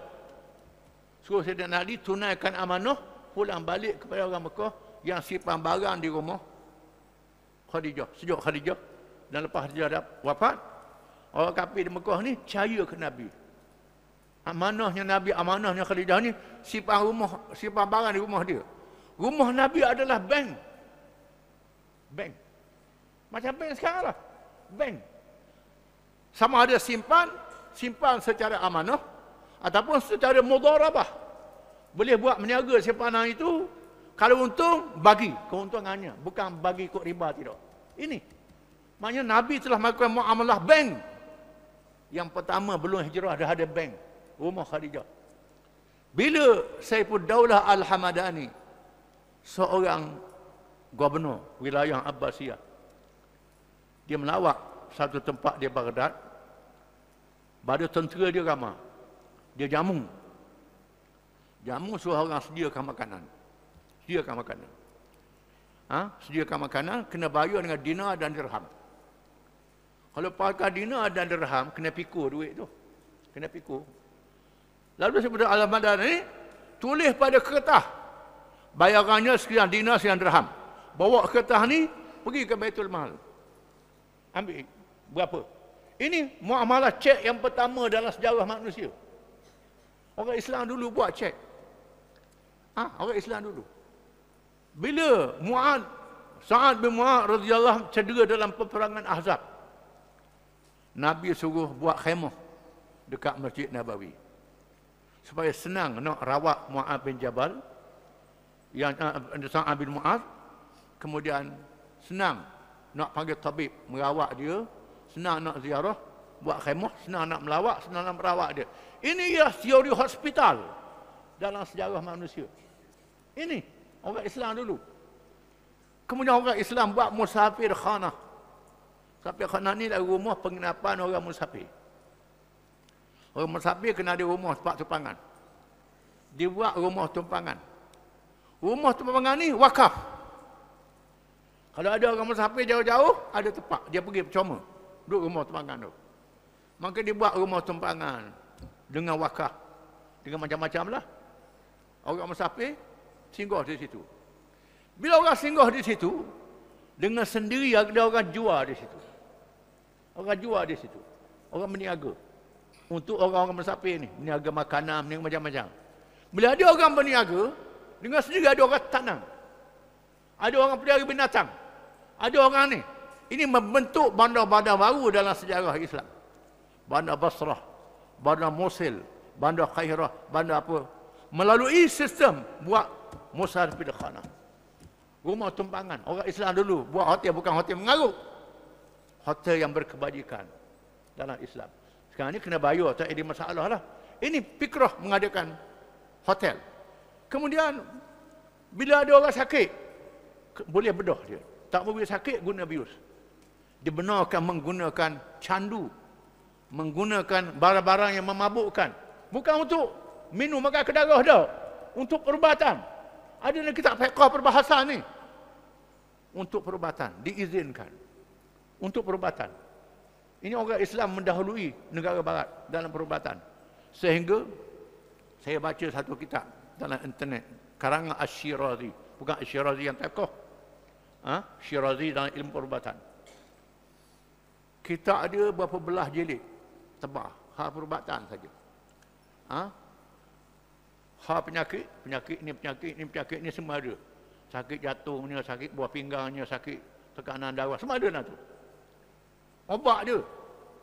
Satu bab. Obat dia daripada akar kayu, daripada binatang, daripada apa. Ada obat dia. Daripada obat dia. Perawatan dia. Ada ni. Pantang dia. Ada ni. Kita ni orang putih terjemah dalam bahasa Inggeris. Terjemah dalam bahasa Inggeris. Kitab perubatan yang sangat hebat. Kitab Ibn Sina. Ibn Sina. Ini ahli perubatan Islam.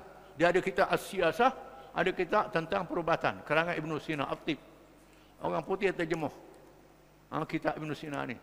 Sehingga ada orang kata perkataan medicine. Medicine ni ilmu perubatan lah. Medicine berperkataan Midad Sina. Midad dengan makna botol dakwah. Sina Ibn Sina. Medicine. Jadi ilmu Ibn Sina diambil oleh orang bukan Islam. Ini hebatnya tamadun orang Islam. Orang Islam boleh menguasai dunia. Kerana negeri Islam aman. Aman, hukum hudud dia laksanakan. Perampok takut, pencuri takut, penipu takut, rasuah takut. Menyebabkan pedagang-pedagang, peniaga-peniaga daripada negeri bukan Islam, datang berniaga di negeri orang Islam. Negeri Islam ni tak ada perampok, tak ada penyamun, tak ada penipu. Aman. Datang. Dan orang Islam berniaga pula bertimbang rasa. Rahimallahu rajulan. Rahimallahu rajulan. Idza ba'a wa idza ishtara wa idza iqtada. Allah Ta'ala berrahmat pada seorang yang baik dalam dia berniaga, sama ada dia membeli, dia menjual, ataupun dia mengendalikan urusan hutang. Nabi kata, orang Islam ni bila berniaga Tuhan beri rahmat. Kalau dia berniaga dengan baik, dia jual tak mahal sangat. Tak sindah orang membeli. Orang beli pula kasih sayang. Tak tahu siapa rugi orang berniaga. Kemudian orang berhutang pula memaafkan, tak mampu nak bayar hutang, nak bayar hutang. Ada yang maaf, orang tak mampu bayar hutang, sampai begitu. Allah Ta'ala beri rahmat pada orang Islam. Ini bukan macam sekarang. Bila tengok pelancur mai ramai kat harga, siapa kali ganda nak betul cepat. Lepas tu orang nak mari ya. Orang nak mari dah mampu lah kan datang ni. Mereka modal tikang je. Tak ada rahmat dalam perniagaan. Orang beli pula tahu siapa rugi orang berniaga. Tidak. Sifat-sifat yang ada ni amannya kerana hukum-hukum jenayah Islam menyebabkan orang kafir mari berniaga di negeri Islam. Negeri Islam, negeri bukan Islam, merosot perniagaan dia. Maka orang Islam menguasai laut Mediterranean, menguasai Nusantara, menguasai wilayah-wilayah. Dan orang kafir ni sangat dengki pada orang Islam. Dengki bukan kerana Islam jahat. Islam ni adil, Islam ni baik. Islam ni baik, menyebabkan susah dia. Lalu dia merancang, melakukan pengembaraan. Pengembaraan Marco Polo, Vasco da Gama dan lain-lain lagi. Cari jalan untuk menguasai dunia perdagangan. Tak lalu tepat wilayah orang Islam, dia takluk Melaka, dia takluk wilayah ni, nak lawan orang Islam. Dalam masa yang sama, oleh kerana keperkasaan orang Islam ni delok pada politik dia. Ilmu politik mesti dihapuskan dalam Islam. Mesti dihapuskan. Snow Horonji. Snow Horonji inilah seorang orientalis Belanda. Orang Belanda. Belanda yang takluk Indonesia. Diutuskan untuk mengkaji orang Islam. Dia ngaji pondok di Aceh. Snow Horonji. Ngaji pondok di Aceh, pura-pura masuk Islam, ubah nama dia Abdul Ghaffar. Ada Abdul Ghaffar, ubah nama. Ngaji pondok. Ngaji pondok bukan nak masuk Islam. Nak kaji ajaran Islam. Sebagai Mekah, tengok orang Islam ke Mekah. Dia ingat ke dia, Islam lah. Dia balik ke Belanda, dia tulis buku-buku. Dia tulis buku-buku karangan dia. Antaranya orang Islam ni, kekuatan dia letak pada kekuasaan pemerintahan. Kekuatan orang Islam letak pada pemerintahan. Kalau orang Islam meretoh dengan Islam, kita tak boleh lawan orang Islam. Dengan sebab itu, pihak penjajah yang menakluk negeri Islam mesti menghapuskan ulama-ulama yang mengajar politik. Ulama-ulama yang mengajar pemerintahan mesti dihapuskan. Sama ada dibunuh, dipenjara, ditangkap, dibuang negeri. Jauh-jauh, jangan mengajar. Kalau nak mengajar qada fardu ain saja, tak apa mengajar. Duduk masjid saja, jangan kacau kita. Biar kita meretoh. Dia duduk main masjid dia. Meretoh ni biarlah orang kafir meretoh. Tak apa, biar. Ini cara mereka nak hapuskan. Gladstone, Perdana Menteri British. Perdana Menteri British, Gladstone. Dia jadi Perdana Menteri berapa kali di Britain. Gladstone ni. Dia berucap dalam Parlimen British. Ketika membahaskan tentang negeri-negeri jajahan. Negeri yang dia takluk ni, orang duduk lawan penjajah. Gladstone kata, selagi orang Islam pegang dengan kitab ni, dengan buku ni, dia tunjuk Quran. Sekali pegang dengan buku ni, selama itulah orang Islam tak tunduk ke kita. Akan lawan. Oleh kerana itu, kena pisahkan orang Islam daripada buku ni. Daripada Quran ni. Cara nak pisah dia, bukan dengan cara bakar api. Rapah Quran. Kalau kita rapah Quran, kita bakar api Quran, orang Islam orang tak kerti baca pun lawan. Marah. Cara ialah melalui serangan pemikiran. Serangan pemikiran, al-ghazwul fikri. Serangan pemikiran. Supaya yang pertama, jangan orang mengaji agama. Kalau mengaji agama, mengaji tak habis. Jangan orang mengaji agama, biar dia masuk agama kita. Dia bukalah sekolah-sekolah missionary. Macam-macam konvent, metodis, macam-macam nama. Dia buka sekolah-sekolah ni. Sekolah ni, kalau lulus sekolah dia, boleh jadi jawatan tinggi dalam kerajaan. Gajinya mahal. Dia buat upang. Tapi tak banyak orang Islam ikut dia. Tak berjaya. Nak memertakkan orang Islam tak berjaya. Caranya lumpuhkan pengajian agama. Lumpuhkan. Tekam pengajian agama ni. Jangan tolong. Tapi orang Islam tak tunduk. Orang kampung batu dengan berah, dengan padi, dengan apa. Tolong. Tak pitih, tak apa. Hiduplah pondok-pondok mempertahankan Islam. Seluruh dunia Islam. Tempat kita di Indonesia, di Arab. Pengajian agama tak mati. Dan mampu kan tak boleh. Orang mengaji agama. Akhirnya, usahakan. Supaya orang Islam tak boleh baca Quran. Ajar bahasa. Ajar bahasa daripada tulisan Jawi pada tulisan Romi. Tukar bahasa. Kerana bahasa Arab ni tak maju. Orang Islam pun tukar bahasa. Mengaji bahasa Melayu daripada tulisan Jawi pada tulisan Romi. Kemudian di Turki, Quran tulis dengan tulisan Romi di Turki. Siapa gitu benar. di Indonesia rata-rata. Tapi orang Arab tak ikut, orang India tak ikut, orang Parsi tak ikut orang Iran. Terus bahasa Parsi dengan tulis huruf Arab, orang India bahasa Urdu dengan huruf Arab, huruf Arab tak tinggal. Orang Islam Asia Tengah bahasa Turki dengan huruf Arab juga. Orang Turki di Turki je, bahasa Turki tulis Arami. Termasuk kita di sini belajar bahasa dengan tulis Arami. Tinggal huruf Quran untuk melemahkan pengajian Quran. Maka berlakulah ejaan-ejaan yang salah. Dengan tulis Arami sebagai contohnya sebut ni. Perkataan ni'mah. Ni'mah nun ain min ta marbutah. Ni'mah. Tukar apa tulis Arami? Nikmat. Nikmat. Bukan kamu Marbawi. Nikmat makna apa? Nikmat makna celaka. Perkataan nikmat makna celaka. Nikmat ni makna yang baik. Jadi berubah makna. Ini bila berubah tulis Arami, berubah makna. Kemudian ada sekolah-sekolah, bukan sekolah-sekolah. Jangan belajar sejarah Islam. Kalau belajar sejarah Islam pun, belajar Nabi lahir bulan Rabiul Awal, lepas tu pakat Zangi, pakat menasik, Nabi lahir, lepas tu Nabi pergi kambing, Nabi kahwin Rama Bening, lepas tu Nabi Madinah, lepas tu mati, tak ada apa-apa. Nabi merintah negara tak ada. Belajar surah Nabi, hak tu je lah. Sekadar tu saja. Sambut maulud, berzanggi, bernasik, makna tak tahu apa, meraihkan Nabi, kasih Nabi. Bagus kasih Nabinya. Tapi apa ajaran Nabi, perjuangan Nabi, tak baca. Kemudian sejarah pejuang-pejuang Islam dihapuskan. Pejuang-pejuang Islam dihapuskan. Pejuang Islam menentang penjajah dianggap penderhaka. Sejarah-sejarah sahabat Nabi, ulama-ulama Islam yang hebat, tak ada.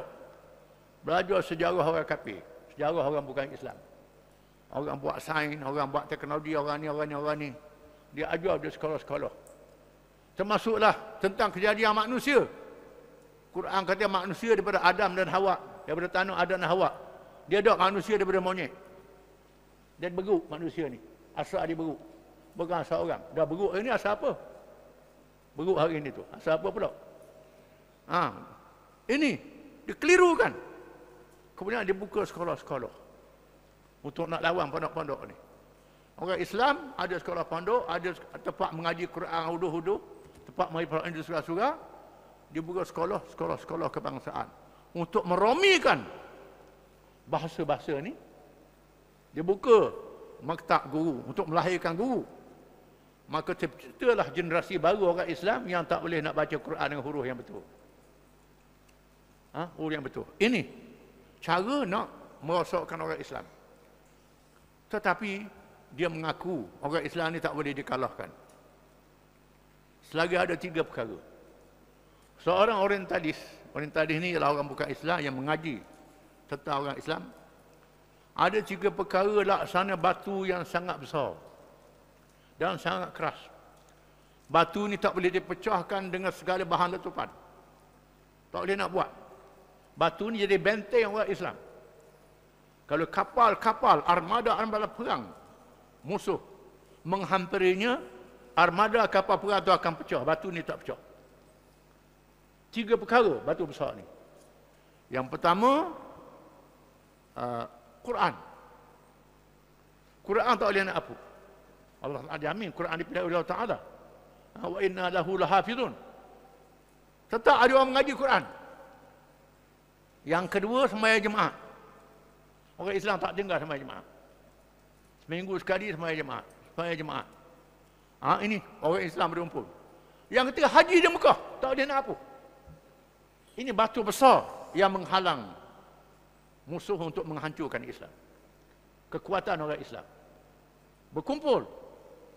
3 perkara ni tak boleh hapus sampai hari ni, alhamdulillah. Quran tak boleh hapus. Masa ada lagi orang yang belajar, orang yang mengaji. Cuba. Apa yang berlaku pada hari ini, pihak yang lain daripada Islam jatuh merudung. Islam naik semula. Cahaya Islam bukan saja tak boleh dipadamkan, macam cahaya matahari dan bulan. Cahaya matahari dan bulan tak ada siapa kuasa dunia yang boleh hapus cahaya matahari dan bulan. Islam adalah ajar yang bercahaya. Begitulah cahaya Islam tak boleh dihapuskan. Ini keyakinan kita. Cumanya tanggungjawab kita ialah mengaji Islam ni sungguh-sungguh dan biarlah sempurna mengaji belaka ilmu Islam. Dari ilmu tentang Islam kita belajar, tentang iman kita belajar, tentang ihsan kita belajar, tentang asyratus sa'ah kita kena belajar. Ilmu akidah kena belajar, ilmu tasawuf kena belajar, ilmu syariat kena belajar, ilmu siasat syariah kita kena belajar, kena mengaji semua. Termasuk ilmu sejarah, sejarah perubahan dunia kita kena belajar. Ini berkait dengan siasat syariah, kita kena belajar. Jangan belajar sebagian-sebagian. Belajar tasawuf je, fiqh tak mengajar, tak mengaji, akidah tak mengaji. Mengaji akidah saja, tak mengaji. Mengaji akidah pula mengaji sifat je. Nama Tuhan tak mengaji. Padahal dalam akidah ni al-asmaul husna termasuk. Oleh kerana kita pegang mazhab Asy'ariyah Maturidiyah, mazhab Maturidiyah berbahan dengan Mu'tazilah, dengan Jabariyah, berbahas tentang sifat. Maka pengajian kita tumpu pada sifat. Tak mengaji tentang uluhiyah, tentang rububiyah, tentang asma Allah, tak mengaji. Bahkan ada kalangan yang mengatakan ini tak ada dalam akidah ni, uluhiyah, rububiyah tak ada, asma tak ada. Dia mengaji bab sifat je. Kalau mengaji tafsir Quran, mengaji hadis, temulah uluhiyah. Alhamdulillah Rabbil Alamin. Alhamdulillah Allah, itu uluhiyah. Rabbil Alamin, itu rububiyah. Rububiyah. Ar-Rahmanir Rahim, Malik Yaumiddin, itu termasuk dalam asma dan sifat-sifat Allah Ta'ala yang ada dalam Fatihah. Kita mengaji akidah ni, kena mengaji semua. Yang mengaji bab-bab sifat saja. Mengaji bab sifat, duduk kau ni sifat 20. Tak salah belajar sifat 20. Sifat 20 ni khilaf pula. Ada ulama sifat ma'nawiyah itu bukan sifat. Sifat ma'ani saja. Khilaf. Ini khilaf, masalah khilaf tak perlu kita panjang-panjang lah. Tapi tak apa, belajarlah. Tapi sifat Tuhan bukan 20 je. Sifat Tuhan, semua sifat kesempurnaan dan sifat Allah Ta'ala secara ijmal. Maknanya sifat Tuhan ni bukan 20 je. Ramai kadang kita bila mengaji, sifat Tuhan 20 tu je lah. Sifat-sifat yang lain tak ada dah. Padahal semua sifat kesempurnaan sifat Allah Ta'ala. Sebahagiannya kita tahu, sebahagian kita tak tahu. Maja'ala asma'ul husna, bukan 99. Ada nama-nama yang kita tahu 99, ada nama-nama kita tak tahu dalam Taurat, dalam Injil, dalam Zabur. Nama-nama Tuhan. Banyak. Kalau kita tahu itu, kita tahu sekadar yang ada nas. Kena mengaji akidah dalam bab nama-nama. Yang mengaji akidah pula, contohnya, pergi sokong ideologi. Sokong ideologi kapitalis, ideologi komunis, ideologi sosialis, ideologi yang tak ada hubungan dengan Islam. Sokong undang-undang bukan undang-undang Islam. Undang-undang syariah tak boleh pakai zaman learning. Hukum hudud tak boleh pakai dah zaman learning. Ekonomi Islam tak boleh pakai dah zaman learning. Padahal dia mengaji dalam sifat 20 ilmu Tuhan. Ilmu Tuhan. Kalam Tuhan. Quran ni kalam Tuhan. Tidakkah semua hukum-hukum ni ilmu Allah Ta'ala, kalam Allah Ta'ala? Kepik kita akidah sampai keriting belum tiap. Ngaji tauhid. Tapi duk sokong komunis. Sokong sosialis, sokong apa? Kenapa? Tak tahu ngaji ilmu Tuhan. Ilmu Tuhan ni Tuhan tak tahu bab politik, Tuhan tak tahu bab ekonomi. Tuhan tak tahu bab ni. Tuhan tahu benda tak tahu? Tak tahu. Tak tahu. Jadi bab-bab dunia ni Tuhan tak tahu kita boleh ikut apa saja. Tak boleh. Ilmu Tuhan melengkapi urusan dunia, urusan akhirat. Semua sekali. Dan kena ikut keputusan Allah Ta'ala yang ada dalam Quran, ada dalam hadis. Dalam bab politik, bab ekonomi, bab pendidikan, bab apa yang ada dalam Quran. Ini ilmu Allah Ta'ala. Ilmu Allah Ta'ala. Kalam Allah Ta'ala. Kalam Allah Ta'ala. Ini masuk dalam bab akidah. Mengaji akidah. Sampai lebunya kita. Tapi sokong kaum ini. Sokong nasionalis. Sokong sekular. Sokong benda tak ada guna dengan Islam. Menandakan bahawa mengaji tak jijak. Tak jijak. Bila kita mengaji mesti berpijak di atas bumi. Kenyataan. Kita faham benda yang ada dalam dunia ni dengan petunjuk Allah Ta'ala. Jangan kita mengaji tak jadikan ilmu ni hidayah petunjuk. Macam beli lampu suluh. Buh dalam poket. Jalan tengah jalan tak guna lampu. Tepuh bertanya jawab dia. Duduk tilik ke lampu tu. Suluhlah ke mata je. Pina mata tepuh tanya. Patutnya lampu kita suluhlah. Jalan depan kita. Quran adalah obat. Syifa'un rahmatul lil mu'min. Quran adalah obat. Tuhan kata. Kalam Allah Ta'ala, petunjuk ilmu Ta'ala ni obat penyakit masyarakat. Penyakit akhlak, penyakit ekonomi, penyakit apa sekalipun, Quran adalah obat. Obat yang boleh sembuh ialah Quran. Kalau orang Islam balik pada Quran, ikut cara tarbiyah, cara siasah yang betul, semua penyakit orang Islam dapat diobati. Tetapi kita baca saja. Baca dengan tajwidnya, dengan belagunya, tapi dah amal. Petunjuk Quran, Tuhan suruh benda ni, kita tak amal. Hukum dia kita tak ikut. Tak pakar. Sama lah dengan orang pergi hospital, temu doktor pakar. Sakit apa-apa pun doktor pakar. Doktor pakar beri obat dia. Beri obat ni kena makan 3 kali sehari. 3 kali sehari. Pain 3 kali sehari doktor kata. Tulislah takut dia lupa. Dia ambil kertas doktor tulis tu, tapet dinding. Tapet dinding, tiap-tiap pagi baca, makan 3 kali sehari. Makan 3 kali sehari. Obat dah kan? Baca saja je. Baik tak sakit? Tak baik sakit. Sampai bila? Habisnya obat tu tak ada apa. Ini orang Islam hari ini. Mengaji Islam, tak beramal. Tak ikut perintah Allah Ta'ala. Dan Allah Ta'ala janji, barang siapa yang beramal, apa yang dia tahu daripada ilmu yang Tuhan beri, Tuhan tambahkan dia ilmu yang banyak lagi. Apa yang dia tak tahu pun Tuhan tambah. Kadang-kadang dia baca sikit, Tuhan beri ilmu banyak. Dengan syarat kita amal. Dia amal dengan ikhlas. Ulama tasawuf kata ilmu laduni. Ilmu laduni ini bukan ilmu yang dibaca dengan kita. Ilmu yang Tuhan beri pada siapa yang ikhlas, yang beramal dengan ilmunya. Dia beramal dengan ilmu, ikhlas sungguh-sungguh. Apa yang boleh buat, dia amal selalu. Yang tak boleh buat lagi, dia yakin. Dia berusaha untuk buat. Sehingga dia boleh buat. Jangan kata ini tak ada dalam Islam. Contohnya, Tuhan kata wajib haji kepada mereka yang mampu. Haji itu tak wajib. Dia tak ada pitih nak pergi Mekah. Dia tak boleh kata haji tak wajib. Tak ada hukum haji ni. Padahal dia tak ada pitih. Dia kena percaya hukum wajib haji itu ada. Dia usaha cari pitih. Nak mengaitah dengan Islam, mesti ada kerajaan. Usahakan. Tak boleh nak buat kerajaan. Tak mampu, tak ada kuasa. Jangan kata tak ada politik dalam Islam, tak ada siasah dalam Islam. Tak boleh.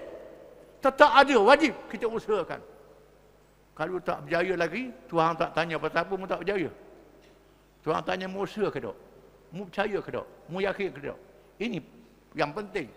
Kita yakin, kita percaya dan berjuang, usaha untuk mendapat peringkat kita boleh laksanakan.